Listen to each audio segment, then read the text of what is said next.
So, ito tayo mga ante. Meron akong ipapanood sa inyo na alam kong matutuwa kayo. Panoorin niyo lang to ah. Yeah, ito yung, meron dito, meron kinakabit dito.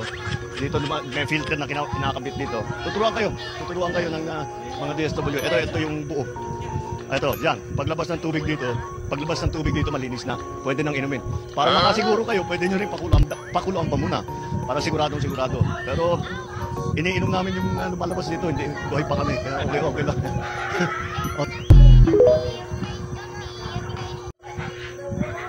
Panood ba ng lahat?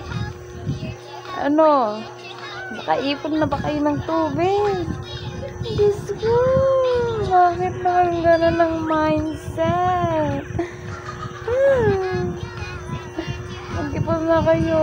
Habang marami pang bagyong darating, marami rin kayong maiipong mga tubig. Diyos niyo, yung mindset naman, oo.